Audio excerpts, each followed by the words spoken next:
আসসালামু আলাইকুম, সবাই কেমন আছেন? আশা করি আল্লাহর রহমতে সবাই ভালো আছেন। আমি আলহামদুলিল্লাহ ভালো আছি। আজকে আমি একটা নতুন ভিডিও নিয়ে এসেছি আপনাদের মাঝে। আজকে আমি মোমো তৈরি করেছি। আমার মোমোর শেপ দেখে কিন্তু আপনারা কেউ হাসবেন না। চলুন দেখা যাক এখানে আমি কি দিয়ে তৈরি করেছি। এখানে আমি একটা ময়দা দিয়ে ডো বানিয়ে নিয়েছি। এর মধ্যে দিয়েছি আমি 1.5 কাপ পরিমাণ ময়দা, হাফ চা চামচ পরিমাণ লবণ আর পরিমাণ মতো পানি দিয়ে আস্তে আস্তে এটা মিশিয়ে ডোটা তৈরি করে নিয়েছি। এখানে দিয়েছি আমি 500 গ্রামের মতো গরুর মাংস। শুধু এখানে সলিড পিস নিয়েছি, কোনো তেল চর্বি নেওয়া যাবে না। এই যে এটা আমি একটা ব্লেন্ডারে পেস্ট করে নিয়েছি। আপনারা চাইলে শিলপাটায়ও করতে পারেন, কিন্তু আমি ব্লেন্ডারেই করেছি।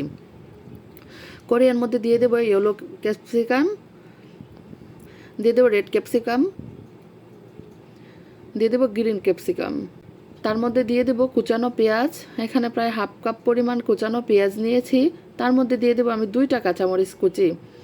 এখানে কিন্তু আমি আদা রসুনের পেস্টও ব্যবহার করেছি। আমার বাচ্চাটা ছোট তো, ও কান্না করতেছে, এর জন্য চলে গিয়েছে। আমি এর জন্য এর মধ্যে দিয়ে দিলাম আমি 1 টেবিল চামচ পরিমাণ সয়া সস, দিয়ে দিলাম ধনিয়া গুঁড়া 1 টেবিল চামচ, ধনিয়া গুঁড়াটা আমি বেশি নিয়েছি, দিয়ে দিলাম পরিমাণ মতো লবণ, দিলাম হাফ চা চামচ পরিমাণ গোলমরিচের গুঁড়া। দিয়ে এটা আমি ভালো করে হাত দিয়ে মিশিয়ে নেব। এই যে দেখুন কত সুন্দর করে মিশানো হয়ে গেছে।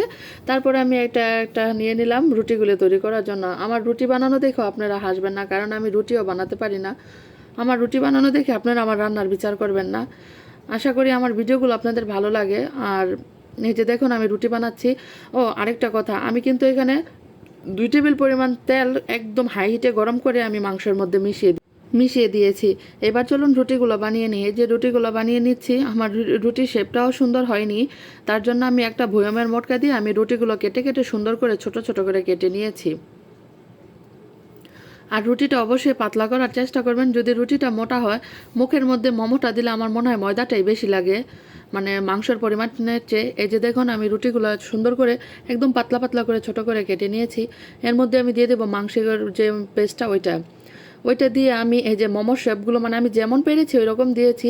আপনারা আশা করি এর চেয়ে সুন্দরভাবে দিবেন, কারণ আপনারা তো সবাই অনেক ভালো ভালো রাঁধুনি।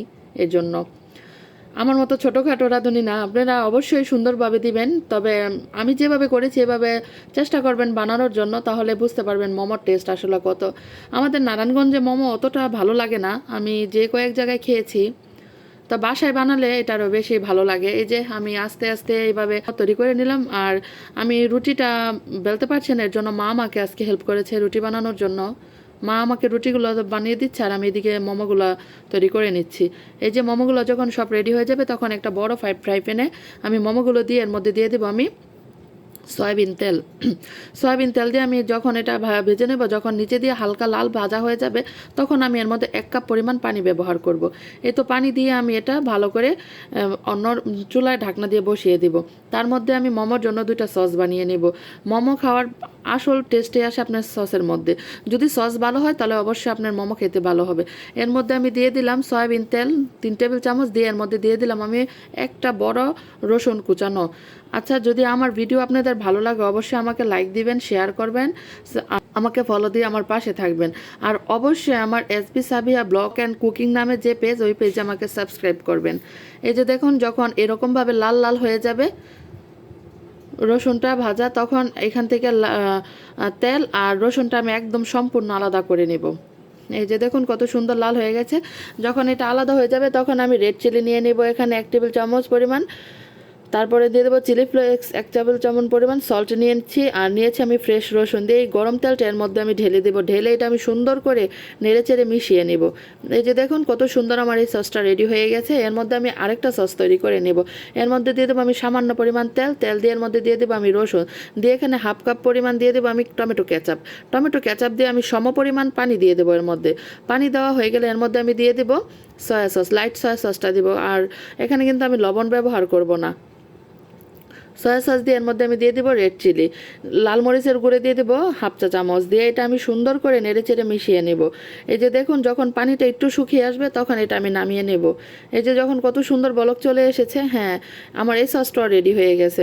আমার হাজব্যান্ডের কাছে এই সস দুটো অনেকই ভালো লেগেছে, বলেছে এই সসটা নাকি বেশি মজা হয়েছে। এখানে আমার মোমোটাও রেডি হয়ে গেছে, নিচে দিয়ে একদম লাল লাল হয়ে গেছে আর উপর দিয়ে কত সুন্দর হয়েছে। এই যে দেখুন এটা আমি 2টা সসের সাথে সার্ভ করেছি, কত সুন্দর হয়েছে তাই না? যদি আমার ভিডিও আপনাদের ভালো লাগে অবশ্যই আমার পাশে থাকবেন, আমার জন্য দোয়া করবেন। আল্লাহ হাফেজ, বাই।